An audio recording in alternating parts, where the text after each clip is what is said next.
Hello! ദേ ഞങ്ങൾ എങ്ങടാ പോണേന്നറിയാവോ? ടാറ്റയൊക്കെ കാണിച്ചിട്ട് ഞങ്ങൾ പാർക്കിൽ പോകാൻ പോണേണ് ഗയ്സ്.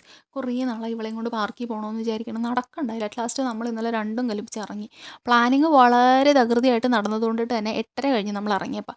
9 മണി വരെ എന്തോ പാർക്കുള്ളൂ എന്ന് അവർ പറയണ്ടായി. അതുകൊണ്ട് അങ്ങോട്ട് പോക്ക് നടന്നില്ല. നേരെ ക്വീൻസ് വാക്ക് വേയിലേക്ക് വിട്ട്. പിന്നെ അവിടെ പോണ വഴിക്ക് നല്ലൊരു മഴയും കിട്ടി. താത്തക്ക് മാത്രം കോട്ടുണ്ടായില്ല. ബാക്കി ആരും നനഞ്ഞില്ല. ചെറുതിന് കോട്ടുണ്ടായിരുന്നോണ്ട് രക്ഷപ്പെട്ടിട്ട്. ഐഷയാണ് കോട്ടെടുത്ത് ബാഗിനകത്തിട്ടത്. അതിന് നമ്മൾ അവൾക്ക് എന്തായാലും നന്ദി പറയണം. Thank you Aisha. പിന്നെ അത് കഴിഞ്ഞിട്ട് നമ്മൾ അവിടെ ചെന്നപ്പോഴത്തേക്കും പൂക്കളമൊക്കെ കണ്ടപ്പോൾ ആൾക്ക് നല്ല സന്തോഷമായി. പിന്നെ അതിനകത്ത് കുറേ നേരം കളിച്ച്. പിന്നെ ഒരു കട കണ്ടു കഴിഞ്ഞപ്പോൾ ബഹളമായി എന്തെങ്കിലും വേണമെന്ന് പറഞ്ഞിട്ട്. ലാസ്റ്റ് ഒരു പോപ്പിറ്റും വാങ്ങിച്ച് നമ്മൾ അവിടെ നിന്ന് അപ്പുറത്തെ സൈഡിലേക്ക് പോയി. ലവ് കൊച്ചി എന്നുള്ള സൈഡിലേക്ക് പോയിട്ട് പിന്നെ അവിടെ നിന്ന് കുറച്ച് ഫോട്ടോസും കാര്യങ്ങളൊക്കെ എടുത്ത്. അപ്പൂസ് ഉണ്ടായിരുന്നു കൂടെ. പക്ഷേ അവന് വയ്യാണ്ടിരിക്കണമായിരുന്നു. അവനൊരു സൈഡിലേക്ക് മാറിയിരിക്കുന്നത്. ആ ഫോട്ടോസിലൊന്നും അവനില്ല. അവൻ പാവം ഒതുങ്ങിയിരിക്കണമായിരുന്നു. പിന്നെ ഭക്ഷണം വാങ്ങിച്ച് കഴിക്കാനായിട്ട് ആരുടെയും കയ്യിൽ പൈസ ഉണ്ടായിരുന്നില്ല. മാസാവസാനമല്ലേ. ഇത്താത്തക്ക് മാത്രമേ ജോലിയുള്ളൂ. ഇത്താത്തയുടെ കയ്യിൽ പൈസ ഒന്നും ഉണ്ടായില്ല. നമ്മുടെ കയ്യിൽ സേവിങ്സ് ഒന്നും ഉണ്ടായില്ല. പിന്നെ ലാസ്റ്റ് അവിടെ നിന്ന് നേരെ തിരിച്ച് വീട്ടിൽ പോയി ഭക്ഷണം കഴിച്ച് കിടന്നു.